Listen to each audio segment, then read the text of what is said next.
So this is part 3 of episode 1 of Shunaji Creates Dirty Girls, where I'll be discussing a bit about my experience mixing this single and my experience mixing in general, and also where I have my music mastered and what are the differences between mixing and mastering.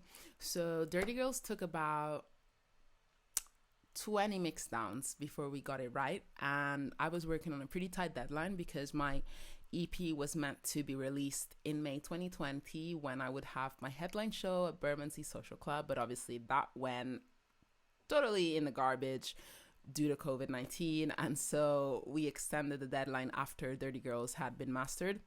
But anyway, at the time we were working on like a pretty tight deadline, so we had to get it right, and there's that tension between we want to get the final mix, so we're trying to like do a lot of mix downs, but then every mix down I pick up something new. And what I've learned from that process is that you should probably sit with a mix a little bit longer instead of providing feedback straight away, so that you can pinpoint all of the things that you want to change, and then that actually results in less mix downs before you get it right. And so that's something that I'm going to apply in the future working on new music. But essentially Dirty Girls was a really interesting one to mix. It was mixed by James Yard, who also mixed Perfect Like Venus, and I met James when I was working on the Roundhouse Rising album, which I made Perfect Like Venus for, and he was assigned to me as a mixing engineer by the Roundhouse, and I really like the outcome of Perfect Like Venus. Go check it out. It's out everywhere now. It came out in October 2019 when I was traveling through California. So I engaged James to work on my next track, Dirty Girls, and all the EP that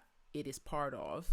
And James is really attentive. He's very receptive to feedback. He's very patient with a perfectionist like myself. So it's really nice to work with him. And he also adds a lot of sonic value to the music. So he will bring things that he has experience in, or like techniques that I wouldn't have thought of myself.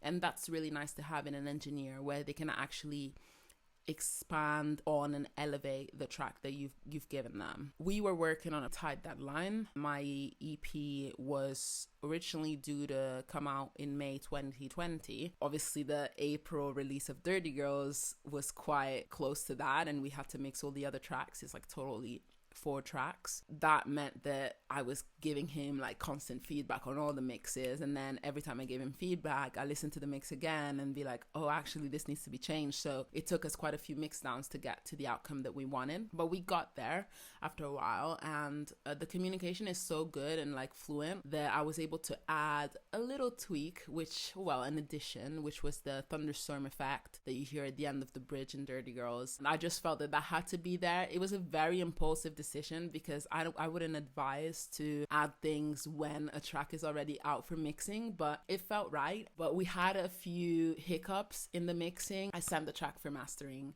and then I got it back and there was something wrong in the mix, and so we had to like mix it again, and that was like an extra 6 mix downs, and then we sent it to mastering again. So that's all life lessons. When we sent it to mastering, it went to Metropolis Studios. So Metropolis have mastered all my music so far, and I've always had the same mastering engineer, hippie Andrew Baldwin, who mixed all my music from my debut EP Midnight Movie onwards. And so it's really cool because he's been able to actually hear my musical development every year. Like I never talk to him, but he just gets my music and he'll hear how much my music has changed. Like if you haven't heard Midnight Movie, go check it out and then listen to Dirty Girls. It's like a completely different producer, a completely different lyricist, but also the same person. It's a really interesting development, and I think I've learned a lot from the process of mixing and mastering. Definitely mixing can be a bit more of a pain. It's like a longer process. It requires a lot of active listening, but mastering is kind of like seeing the finish line finally. So it's a really interesting experience.